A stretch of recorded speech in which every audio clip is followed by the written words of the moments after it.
کہ ہمارے گھر میں یہ بے ادب پیدا ہوا ہے. جو کھانا بے تحقیق کھا لو اس میں بچے بے ادب پیدا ہوتے ہیں. تو جو جوا کھیل کر کے اولاد کو کھلائے, بیوی کو کھلائے, بچوں کو کھلائے, پھر ان کی اولاد کیا ہوگی اندازہ کریں. آپ کہتے ہیں وہ بگڑ گیا, زانی ہو گیا, شرابی ہو گیا, یہ ہو گیا, وہ ہو گیا. میرے بھائی تو نے کھلایا کیا؟ تجھے پتا ہے اللہ اکبر, سلطان ابراہیم نور بخشی کے گھر میں جب بچہ ماں کے پیٹ میں آیا تو سلطان نور بخشی نے اپنی بہن کو کہا, بہن میری بیوی پر جو ہے تم پیرا رکھنا, خبردار حرام لقمہ اس کے پیٹ میں پہنچنے نہ پائے. حرام تو حرام ہے, کوئی مشکوک ڈاؤٹ فل لقمہ بھی میری بیوی کے پیٹ میں پہنچنے نہ پائے. بہن نے کہا بھائی کیوں؟ تو کہا کہ میرا بچہ اس کے شکم میں آ گیا ہے, اگر ڈاؤٹ فل یا حرام کھائے گی تو بچہ ویسا نہیں ہوگا جیسا میں چاہتا ہوں. اور پھر اپنی بہن کو متعین کیا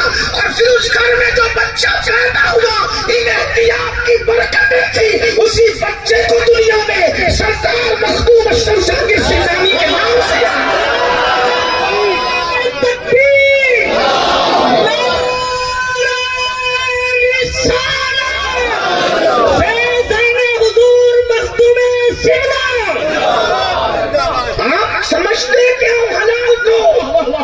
اگر اسی سے بات آ گئی ہے. ایک بات اور لاٹری کے پیسے سے بچوں کو کھلا رہے ہو, جوا کے پیسے سے کیا بکرے کا گوشت حلال دیکھتے ہو کہ حلال کیا کہ نہیں کیا؟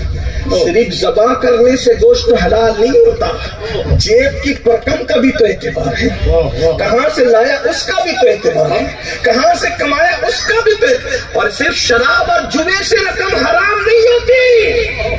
اگر آپ کرانہ دکان لے کے بیٹھے اور جھوٹ بول کے کاروبار کر رہے ہیں تو وہ بھی تو حرام ہے, دھوکہ دے رہے ہیں وہ بھی تو حرام ہے. بتائیے تو صحیح.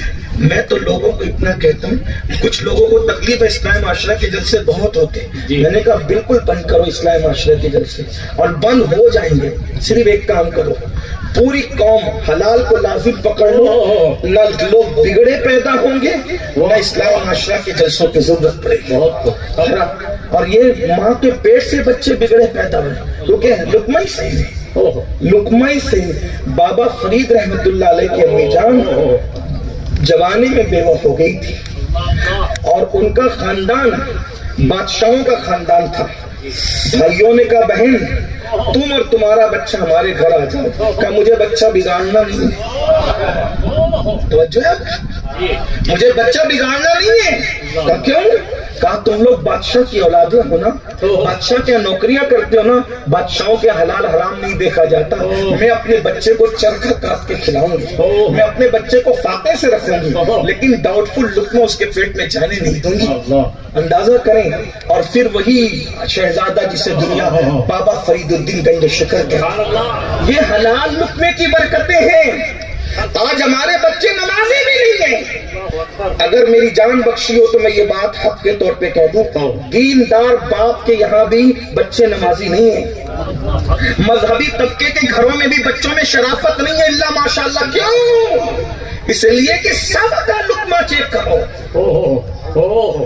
مجھے تو کبھی کبھی فکر یہ ہوتی ہے تو ہم لوگوں کو بھی پتہ نہیں کہاں کا لے کے جانے, پتہ بھی نہیں ہوتا کہ اس کا جوئے کا دھندا ہے, اس کا سود کا دھندا. ڈر لگتا ہے. اب تو یہ ڈر لگتا ہے کہ کس کے یہاں کھائیں کس کے یہاں نہ کھائیں. داڑیاں خوبصورت ہے, ٹوپیاں خوبصورت ہے, کپڑے خوبصورت ہے, باتیں ولی جیسی ہے, لیکن دھندا دیکھ لو, دیکھ. اور بڑی معذرت آپ لوگ بھی جب بلاتے تاتانے والے ایسے نہیں, لیکن ایک بات میں ایگزامپل اپنے اوپر مت لینا, بات کے طور پہ کی جاتی ہے, اس کو کسی غلط لوگ بھی بلاتے ہیں, سوچتے سب سے بڑا مالدار کا گھر کس کا ہے, وہاں روکو حضرت کو. پھر چاہے اس کا حرام کا ہو حلال کا ہو ایسا ہو, نہیں دیکھتے. بس کیا اے سی رہنی چاہیے, پنکھے رہنے چاہیے, گدے رہنے چاہیے. میں کہتا ہوں اللہ کے بندو کم از کم ہمیں تو آزمائش پہ نہ ڈالا کرو. اگر مسجد کے حجرے میں روکنا پڑے تو روک دیا کرو, اس لیے کہ مسجد کے حجرے کی گرمی اس حرام کی اے سی سے بہتر ہے. لیکن آپ لوگ اپنے پیروں پہ رحم نہیں کر رہے, اپنے علماء پہ رحم نہیں کریں.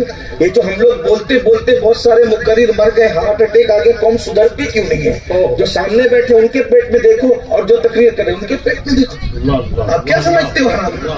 ایک دن حجاج بن یوسف کوفہ آیا اور کوفہ کا گورنر بنا تو کسی نے اس کے کان میں پھونکا, حجاج تو بڑا ظالم ہے, مولا علی کی بددعا سے پیدا ہوا تھا.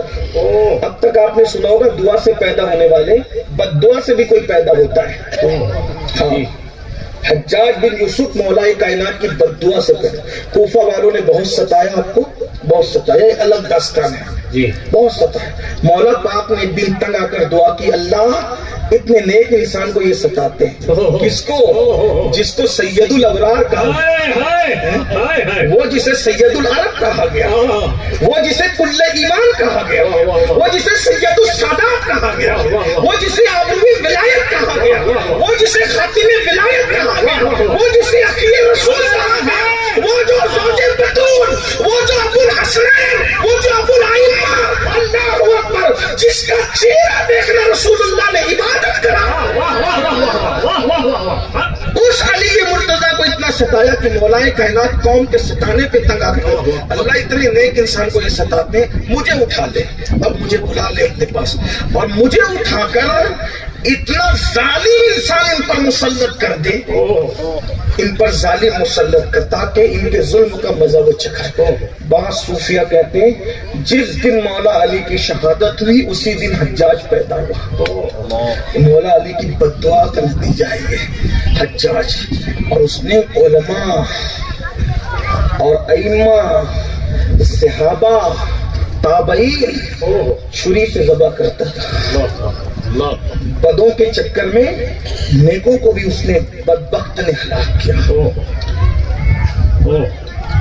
حضرت سیدنا عبداللہ ابن زبیر جیسی ہستی, عبداللہ ابن زبیر جیسی ہستی, یہ صدیق اکبر کے نواسے ہیں, اور اللہ کے رسول صلی اللہ علیہ وآلہ وسلم کے رشتے میں بھانجے لگتے ہیں, اس اعتبار سے کہ حضرت اسماء حضور کی سالی تھی, یہ سالی کے بیٹے, اور زبیر پھپھیزاد بھائی تھے, بھائی کے بیٹے نہیں, بھانجے اور بھتیجے دو رشتے ہیں ابن زبیر کے. اندازہ کریں, ان کو سولی پہ لٹکایا, اور سولی پہ لٹکایا, اتنے دن تک لٹکا کے رکھا کہ حضرت اسماء بوڑھی ہو چکی تھی اور بینائی کمزور ہو چکی تھی.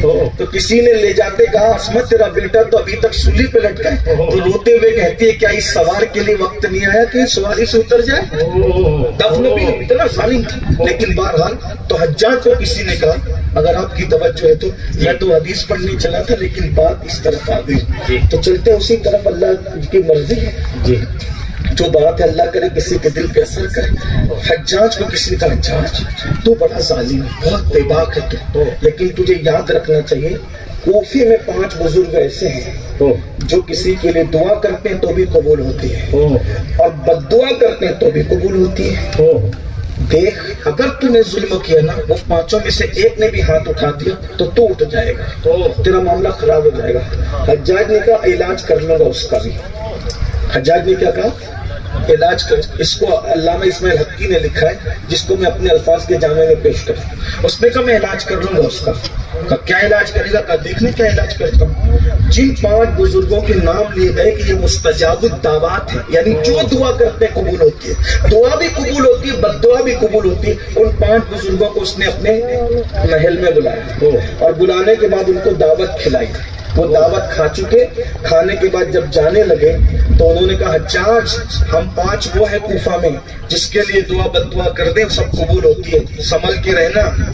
حجاج نے کہا جاؤ یہاں سے, تم کچھ نہیں کر سکتے میرا, چلو جاؤ یہاں سے, کچھ نہیں کر سکتے. انہوں نے کہا کیوں نہیں کچھ کر سکتے؟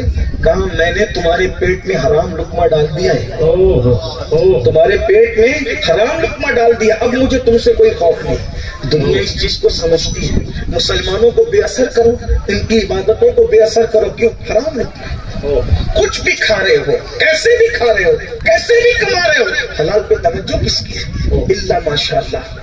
تو میں عرض کر رہا تھا, بابا فرید گنج شکر رحمت اللہ تعالی علیہ کی امی نے کہا میرے بیٹے کو فاقے سے رکھو, لیکن بادشاہوں والا لقمہ نہیں کھلا. اللہ اکبر. جانتے پھر کیا ہوا؟ چرخہ کاٹتی تھی, بیٹے کی پرورش کرتی تھی. کئی کئی دن بابا صاحب بھوکے رہتے تھے. بابا صاحب کہتے ہیں ایک ایک ہفتہ بھی میں بھوکا رہا. کبھی کبھی میں ایسا کرتا تھا کہ صبر مجھے آ جائے, میں کنکر اٹھا کر اپنے منہ میں ڈال لیتا تھا. کنکر منہ میں ڈال لیتا تھا تاکہ مجھے سکون مل جائے. میری بھوک کا یہ حال ہوتا تھا. فرماتے مجھے جو بھی بنایا میری ماں نے بنایا. اور کیا مرتبہ ملا. دیکھیے پیر کی نظر پڑتی ہے تو مرتبے ملتے ہیں. لیکن میر عبد الواحد بلگرانی رحمت اللہ علیہ فرماتے ہیں بابا فرید الدین گنج شکر مرید ہونے سے پہلے عرش پہ لکھا ہوا پڑھا کرتے. یہ ہم سنیوں کا عقیدہ ہے. عرش. اور بڑی پیاری بات پھر لکھی جس کو میں اپنے الفاظ کے جامع میں پیش کروں. آپ مرید ہونے کے لیے قطب صاحب سے مرید ہونے سے پہلے آپ مرید ہونے کے لیے گئے تھے وہاں حضرت سیدی شیخ شہاب الدین عمر سہروردی کے دربار میں. جب پہنچے مرید ہونے کے لیے تو بابا صاحب کو دیکھ کر, بچپنا تھا ابھی, داڑھی کے بال بھی پورے نہیں نکلے. بابا صاحب کو دیکھ کے شیخ صاحب سمجھ گئے آیا کون. اس وقت جو دسترخوان لگا ہوا تھا فرمایا شہزادے بیٹھو کھانا کھاؤ. کس لیے کہا مرید ہونا ہے. پہلے کھانا کھاؤ پھر دیکھتے ہیں. اللہ اکبر. تو دسترخوان لگا تھا, ہاتھ دھلائے. سب نے ہاتھ دھلے, سب نے ہاتھ دھلے. بابا صاحب کی باری آئی تو انہوں نے بھی ہاتھ دھلے. اور ہاتھ دھلے تو 1 2 3 4 لوٹے پر لوٹا, لوٹے پر لوٹا ڈالا جاتا رہا اور یہ ہاتھ دھلتے رہے.